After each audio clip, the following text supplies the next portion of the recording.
Good afternoon, everyone. Thank you for having me here and giving me this opportunity. I'm Dr. Manisha, and I'm just a child specialist, like he said. At the outset, let me make this clear. This is not a sponsored talk. I am not here to either condone or condemn the use of cellular phones. All I'm doing is presenting scientific data which is current and to the best of my knowledge. A little bit of a rehash of what they've already discussed, I'm sure.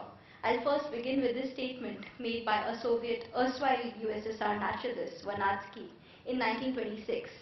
He said, "We are surrounded and penetrated at all times and at all places by eternally changing, combining and opposing radiations of different wavelengths." No, he was not talking about wireless communications or microwaves. He was talking about the natural electromagnetic radiations coming from the sun and other spatial objects, which means even before we came on the planet, there was radio frequencies and waves and which have been there all throughout. Mobile phones are really new. When we use the word rays, we often confuse it with radioactivity or radiations. Rays are just waves of energy, which have an electrical and a magnetic component.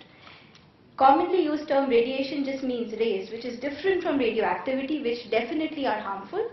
What we are referring to now is just radio frequency. This is a shorter or a less energy-based waves that they've already discussed all that. They belong to the non-ionizing spectrum, which means they do not damage DNA or cause permanent effects. Here we're talking about wireless telecommunications mainly. A large-scale use of mobile phones came only in the last 30 years, although they were there since the time of World War I.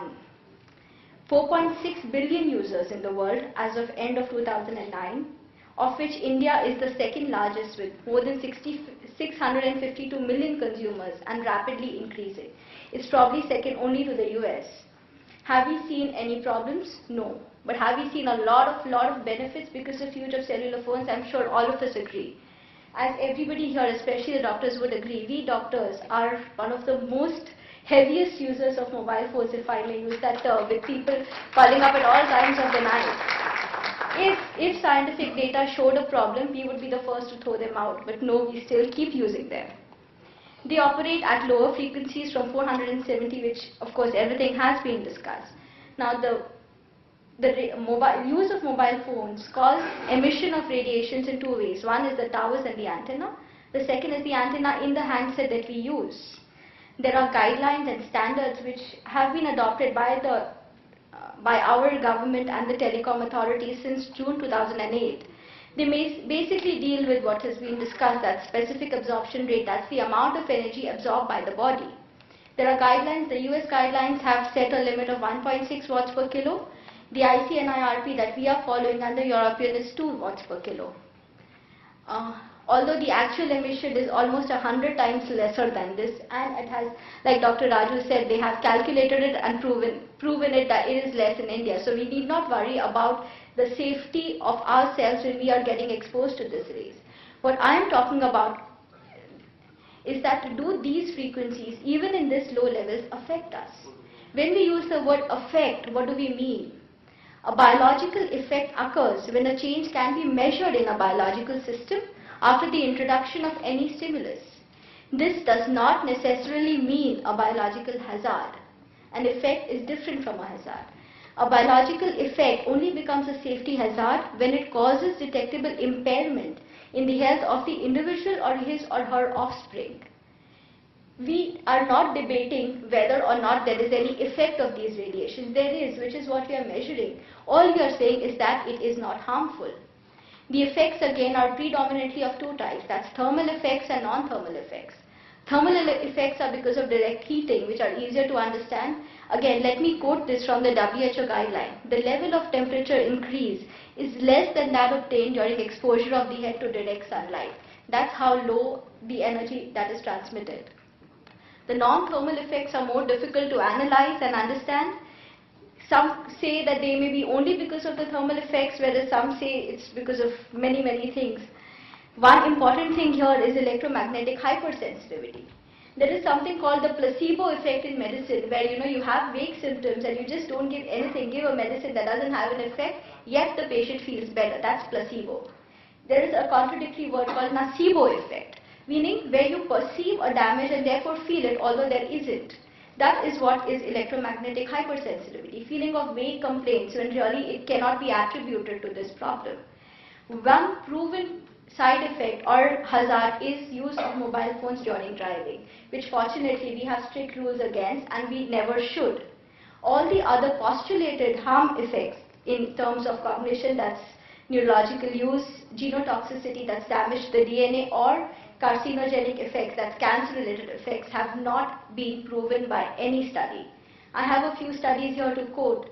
Interphone is the largest study. It was published in May 2010, carried over 12 years with 13 countries participating, showed no side effects, no harmful effects. Many other studies too, done in 2006, 5 and 4, these are only the recent ones, which prove no overall risk for brain tumors or other cancers and no major health hazard detected. There are ongoing studies also, especially ones for kids being done in the UK, that's the MobiKid study. However, all these studies have some deficiencies. One, in my field, there is not much data concerning children and pregnant women. Again, radiation, like we said, has been there forever. Use of mobile phones in the last 30 years. Sometimes we detect problems over 50, 60, 70 years, which may not be possible in these studies. There are long latent periods. You have the cause of the problem now and the problem occurring after 50, 60 years. Again, we will not be able to detect that. The other issue is a multifactorial nature. There is not only one thing that's harm. Like Dr. Raju said, if you're treating mice, you have to feed them with only natural food. How much of exposure are we in? Even breathing today outside in Bombay is like, oh my God, so much of pollution. Should we stop breathing? No. Eating, buying foods, buying vegetables. Do we go only to organic stores? No. So why should we harp on just one issue which has been proven safe by all,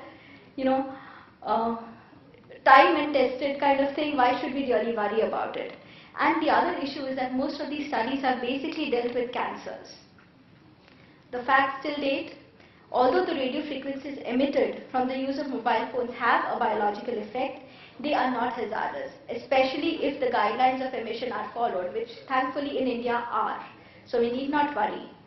For those of you who still want to worry, as a personal measure, you can follow ways to limit the exposure to yourself.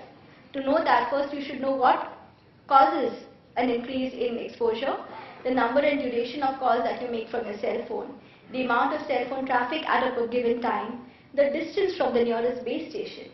Now, contrary to popular belief, the closer you are to the base station, the lesser power your handset will emit.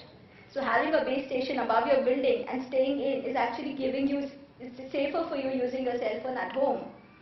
The quality of the transmission, use it only when there is a good range. The better the range, the less the radiation from the handset. And use of hands-free and Bluetooth devices, again, beneficial. So ways of personal protection, again, first, do not drive and talk or text.